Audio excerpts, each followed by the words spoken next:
2019년 북미에서 비타민 D의 부작용 사례가 보고가 되었는데요. 상당히 충격적인 부작용이 있었습니다. 바로 신장 기능이 확 떨어져서 만성 신부전에 빠진 사례가 보고되었던 것입니다. 또한 2020년에 74세 남성이 하루에 비타민 D를 1만 IU를 복용해서 비타민 D 독성이 일어난 사례 보고가 있었습니다.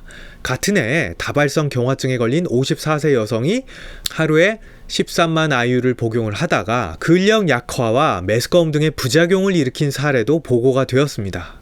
그렇다면 비타민 D를 잘못 복용하면 생기는 부작용들은 또 어떤 것들이 자세하게 있을까요? 비타민 D의 과잉 섭취는 혈중 칼슘 농도의 과도한 상승을 가져옵니다. 비타민 D는 칼슘 흡수를 돕고 혈중 칼슘 농도를 올려주는 역할을 하기 때문이죠. 따라서 비타민 D의 부작용으로 혈중 칼슘 농도가 상승할 수 있습니다. 내 피 속의 칼슘 농도가 너무 높으면 그 상태를 고칼슘 혈증이라고 부릅니다. 흔히들 칼슘은 좋은 거라고 생각하기 때문에 높아도 된다라고 생각할 수 있으나 그건 틀렸습니다. 너무 높은 칼슘 농도는 몸에 심각한 부작용을 일으킬 수 있습니다. 칼슘은 뭉치면 돌처럼 단단하게 굳는 물질이에요. 따라서 우리 피 속에 칼슘이 너무 많으면 이 칼슘들이 혈관을 타고 돌다가 단단하게 굳어버릴 수가 있습니다. 이런 고칼슘 혈증이 지속되면 소화계도 문제가 발생할 수 있는데요. 메스꺼움과 구토, 변비, 설사와 식욕이 떨어지는 증상 등이 나타날 수가 있습니다. 그러나 고칼슘 혈증의 소화기 증상은 사람마다 다른 증상이 나타나기 때문에 제가 설명드린 이 모든 증상이 한 번에 혹은 차례대로 나타나는 것은 절대 아닙니다. 똑같은 정도의 고칼슘 혈증이지만 누구는 변비 증상이 생기는데 누구는 아무 증상이 없는 경우도 있습니다. 두 번째는 신경정신의 이상 증상입니다. 고칼슘 혈증에서 많은 환자들이 혼란을 경험하고요. 우울감과 착란 등을 경험하는 경우도 많습니다. 실제로 실수로 하루 20만 IU의 비타민 D를 섭취한 환자가 정신착란을 경험한 경우가 보고가 되었는데요. 이렇게 심각한 증상이 일어날 수 있다는 것을 꼭 기억해 두시면 좋겠습니다. 세 번째로는 신장병을 들 수 있겠습니다. 앞서 말씀드린 바와 같이 칼슘은 뭉치면 돌처럼 굳는 성질이 있다고 했는데요. 우리 피 속에 과도하게 칼슘이 돌아다니게 되면 결국 어느 곳에서 칼슘끼리 뭉쳐서 돌처럼 굳어지게 됩니다. 신장에 가서 이 칼슘이 뭉치게 되면 신장 자체가 석회화되면서 신장 기능이 사라지기도 하는데요.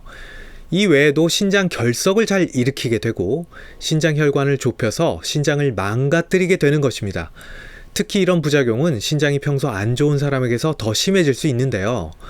비타민 D의 신장 손상은 이미 여러 차례 보고가 되었기 때문에 신장이 안 좋은 사람들은 과다 복용에 주의를 하셔야 합니다.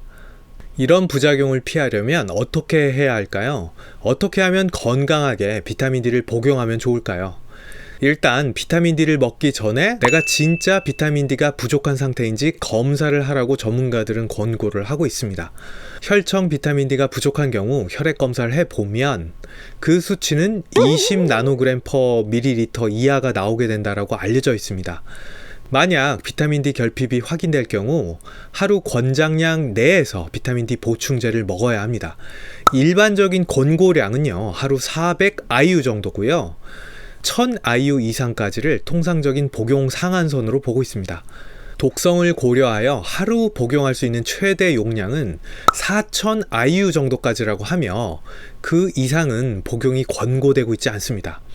또한 비타민 D 섭취 필요량은 사는 지역마다 일조량에 따라서 근무하는 환경에 따라서 비타민 D의 부족 정도가 다르기 때문에 일률적으로 모든 사람에게 같은 양의 비타민 D를 먹으라고 할 수는 없습니다. 이런 비타민 D는 보충제뿐만 아니라 사실 식품에서도 흔하게 섭취를 할 수 있는데요. 비타민 D가 풍부한 음식으로는 연어, 참치, 치즈, 계란 노른자, 소 간 등을 들 수 있습니다.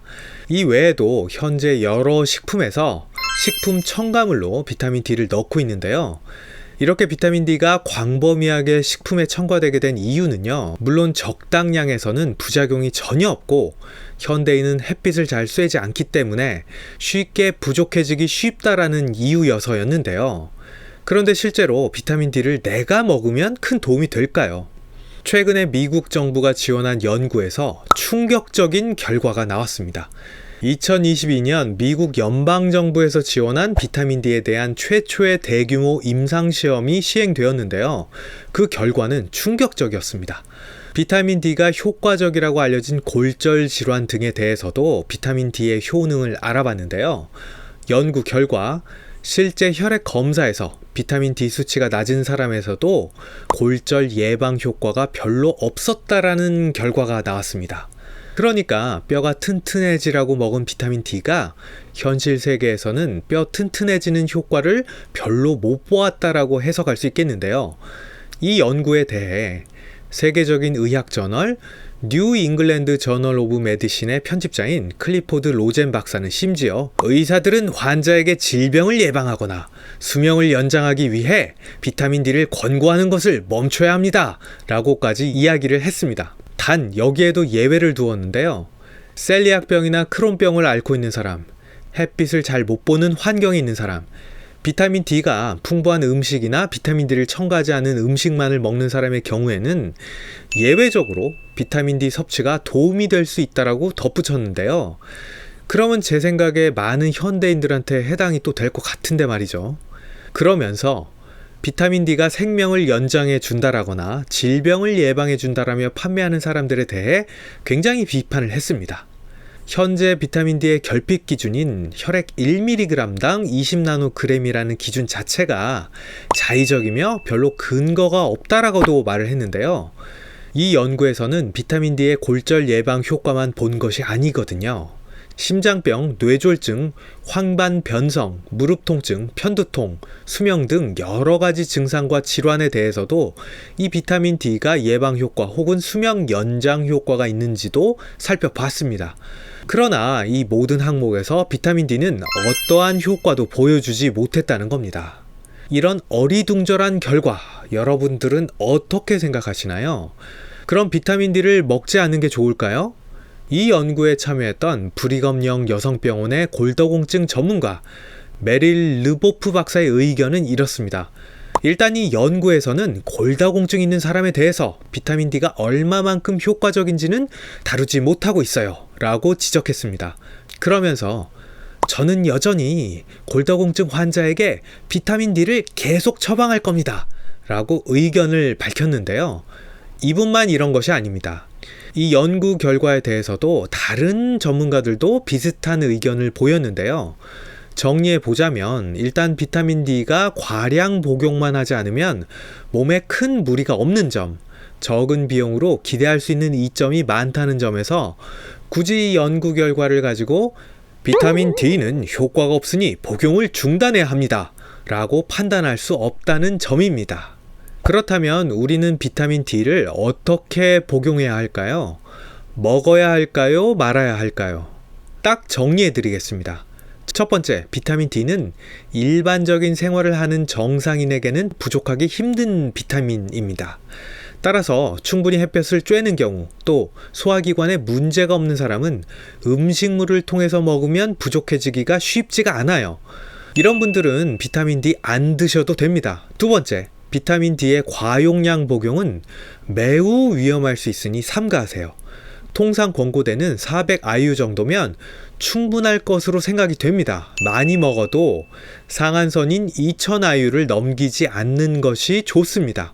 세 번째, 골다공증이 있거나 노인이어서 골절 위험이 높은 경우에는 비타민 D를 추가로 드셔도 좋습니다. 실제 많은 시스테믹 리뷰나 메타 분석에서 이런 분들의 경우 비타민 D가 효과적이라는 데이터가 나왔기 때문이에요.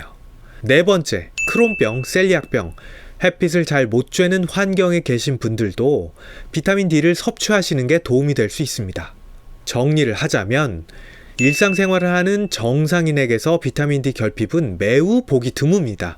그런데 골다공증이 있다거나 특정 질병이 있는 경우에는 드시는 게 이득일 때도 있어요. 그리고 절대 과용량으로 드시지 않는 게 좋습니다. 그럼 오늘은 여기까지 하겠습니다. 감사합니다.